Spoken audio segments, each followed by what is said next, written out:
Assalamu alaikum. Hope so you will be perfectly good in health. Here is Ma'am Sania with chemistry lecture. So open page number 89 of your book. Today's topic is solid state. Typical properties of solid state. So what is solid state? It is the third state of matter which has definite shape and volume. देखिए हम पीछे discuss कर चुके हैं दो shape states को matter की, gaseous state and liquid state. ठीक है, आज हमारा टॉपिक क्या है? Solid state. जब सॉलिड स्टेट क्या है कि सॉलिड का क्या है, डेफिनेट शेप होती है, डेफिनेट वॉल्यूम होता है, ये तो आपको पता है.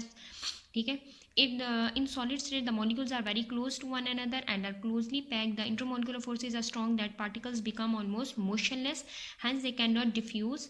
Solid particles possess only vibrational motion. वो कह रहे हैं कि सॉलिड के पार्टिकल्स होते हैं उनकी डेफिनेट शेप होती है और डेफिनेट वॉल्यूम होता है. ठीक है, मीन्स उनकी एक फिक्स शेप होती है और फिक्स वॉल्यूम होता है.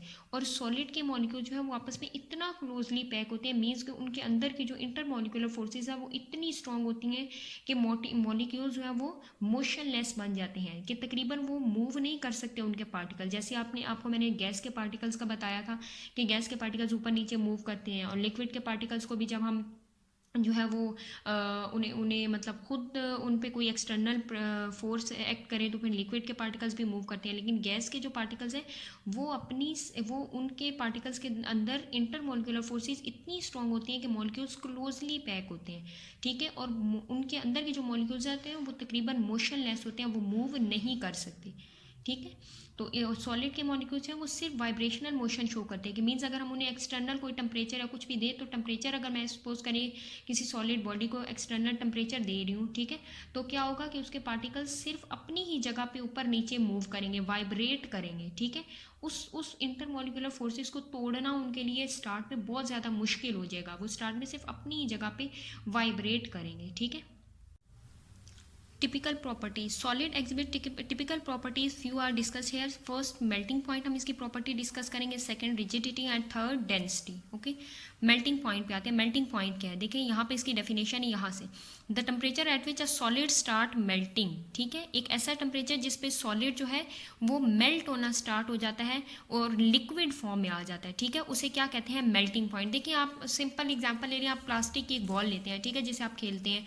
अब वो सॉलिड फॉर्म में है ना, ठीक है, अब आप क्या कर रहे हो, उसे मेल्ट करना चाह रहे हो ना, मीन्स आप उसे एक टेम्परेचर प्रोवाइड कर रहे हो. ठीक है, जब वो आप उसे टेम्परेचर प्रोवाइड करोगे वो अपनी शेप चेंज कर लेगा. वो सॉलिड फॉर्म से, देखिए किस फॉर्म में आ रहा है, प्लास्टिक को जब आप मेल्ट कर रहे हो आप किस फॉर्म में आ रहा है, पहले लिक्विड की फॉर्म में आ रहा है. ठीक है, तो वो किस फॉर्म, ये चेंज हो जाएगी, मीन्स कि हमने उसे टेम्परेचर दिया और उसने अपनी शेप चेंज कर ली. ठीक है, शेप चेंज करके वो मेल्ट होना स्टार्ट हो गया. ठीक है, थोड़ी देर के बाद होता है कि वो जो लिक्विड फॉर्म में आया वो मतलब हार्ड होना स्टार्ट हो जाता है. ठीक है, तो वो जो हम एक्सटर्नल टेम्परेचर दे रहे हैं सॉलिड को, जिसपे वो मेल्ट हो जाता है, पिघल जाता है, उसे क्या कहते हैं? Melting point. अब इसकी एक्सप्लेनेशन देखिए. मेल्टिंग पॉइंट क्या है कि solid particles possess only vibrational kinetic energy. When solids are heated their vibrational energy increases and particles vibrate at their mean position with a higher speed. If the heat is supplied continuously, a state reaches at which the particles leave their fixed position and then become mobile. At this temperature, solid melts. वो कह रहे हैं solid किस temperature पे melt हो रहा है? देखिए वो कह रहे हैं सॉलिड जो है उनमें क्या है? वाइब्रेशनल काइनेटिक एनर्जी है. ठीक है, जब हम सॉलिड को हीट करते हैं तो उनकी काइनेटिक एनर्जी क्या हो जाएगी? इंक्रीज हो जाएगी. ठीक है, देखिए हीट करें, हम उसे एक्सटर्नल टेम्परेचर दे रहे हैं. जब हम उसे एक्सटर्नल टेम्परेचर दे रहे हैं तो इट मीन्स उसके पार्टिकल्स क्या हो रहे हैं, उनकी एनर्जी जो है, उनकी हीट जो है वो उनकी एनर्जी क्या हो रही है? इंक्रीज हो रही है. ठीक है, अब वो क्या करेंगे? अपनी मीन पोजीशन पे, मीन्स जहाँ पे वो एक पोजीशन पे रुके हुए हैं, वो उससे ऊपर नीचे मूव करना स्टार्ट कर देंगे उसी पोजीशन में. ठीक है, और अगर हम यही एनर्जी उसे प्रोवाइड करते रहेंगे तो एक टाइम ऐसा आएगा कि वो जो पार्टिकल्स होंगे वो अपनी उस फिक्स पोजीशन को छोड़ के मोबाइल हो जाएंगे, मीन्स इधर उधर मूव करना स्टार्ट हो जाएंगे. मोबाइल मीन्स मूव करना, वो मूव करना स्टार्ट हो जाएंगे. उस टेम्परेचर पे आकर सॉलिड क्या हो जाएगा? मेल्ट होना स्टार्ट हो जाएगा. सो मेल्टिंग पॉइंट अब आपको क्लियर हो गया होगा कि मेल्टिंग पॉइंट क्या है. एक ऐसा वो टेम्परेचर है जिसपे सॉलिड जो है वो मेल्ट होना स्टार्ट होता है. सॉलिड कब मेल्ट होगा? जब सॉलिड के पार्टिकल्स में देखिए क्या होती है? Vibrational kinetic energy. ठीक है, जब हम सॉलिड को हीट करते हैं तो उनको एनर्जी हम दे रहे हैं ना, उन्हें हीट दे रहे हैं, एनर्जी दे रहे हैं. ठीक है, उनकी एनर्जी क्या हो जाएगी? इंक्रीज हो जाएगी.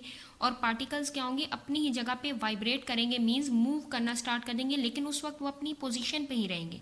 लेकिन अगर हम यही एनर्जी उन्हें इसी तरह से देते रहेंगे, सप्लाई करते रहेंगे, ये एनर्जी हम उन्हें मतलब ये एनर्जी जो हम उन्हें प्रोवाइड करें ये इसी तरह से हम उन्हें कंटिन्यू रखेंगे, हम उन्हें स्टॉप नहीं करेंगे, तो क्या होगा, एक टाइम ऐसा आएगा कि उन मॉलिक्यूल्स की एनर्जी इतनी ज़्यादा तेज़ हो जाएगी कि वो अपनी मेन पोजीशन को छोड़कर अपनी मेन पोजीशन को छोड़ देंगे, ठीक है, और वो मोबाइल हो जाएंगे, मीन्स मूव करना स्टार्ट कर देंगे इधर उधर। उस टेम्परेचर पे जाके सॉलिड क्या हो जाएगा, मेल्ट होना स्टार्ट हो जाएगा, that is termed as melting point.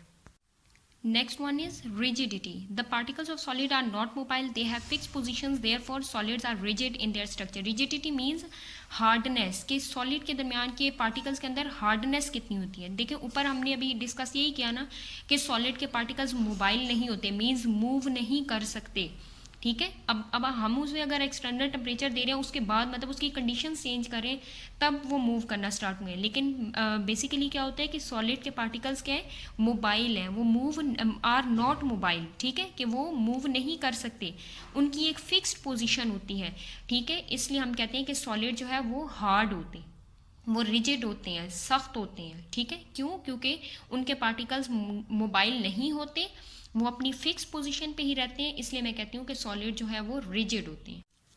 Next one is density. Density में देखें क्या है, solids are denser than liquid and gases because solid particles are closely packed and do not have empty spaces between their particles. कह रहे हैं कि solid जो है वो क्या है, डेंसर होती हैं, हैवियर होते हैं लिक्विड और गैसेस के मुकाबले में। ऐसा क्यों होता है, क्योंकि देखें लिक्विड गैसेस के पार्टिकल्स को एक जगह से दूसरी जगह मूव कर लेते हैं, ठीक है। जैसे मैंने आपको एक बोतल की एग्जांपल दी थी, अगर आप हाफ बोतल भर लेंगे गैस से तो वो ऊपर नीचे मूव करते रहेंगे, ठीक है, तो लिक्विड गैसेस का हमें इतना वेट नहीं फील होगा।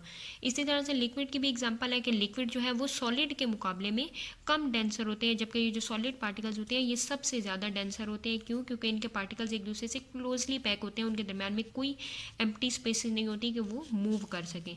Therefore they have highest density among the three states of matter। इसलिए वो कह रहे हैं कि सॉलिड, लिक्विड और गैसेस में तीनों में से सबसे ज़्यादा जिनकी डेंसिटीज होती हैं वो क्या होती हैं, सॉलिड की, ठीक है। Then for example density of first क्या आ जाएगा, सॉलिड, फिर उसके बाद लिक्विड की डेंसिटी आएगी, liquid are denser than gases, और लास्ट पे गैसेस की डेंसिटी आ जाएगी, ठीक है।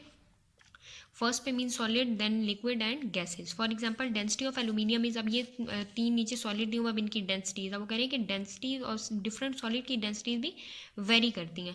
फर्स्ट क्या है, एल्यूमिनियम, इसकी डेंसिटी क्या है 2.70 ग्राम पर CM3, ठीक है। उसके बाद आयरन, उसकी डेंसिटी 7.86 ग्राम पर CM3, गोल्ड 19.3 ग्राम पर CM3। तो सबसे ज़्यादा ये तीनों सॉलिड हैं, ठीक है, सबसे ज़्यादा अब देखिए सॉलिड में भी डेंसिटीज वेरी करती हैं। सबसे ज़्यादा किसकी डेंसिटी आ जाएंगी, गोल्ड की 19.3। ये ऑब्जेक्टिव के लिए आपने याद करना है, ये उसमें ऑब्जेक्टिव में अक्सर MCQs आ जाते हैं। अब आपने इन तीनों टॉपिक्स को थॉरली रीड करना है, melting point, rigidity and density को, ठीक है, और इन्हें अच्छे से समझ के इन्हें याद करना है, ये आपका होम टास्क है। Have a nice day.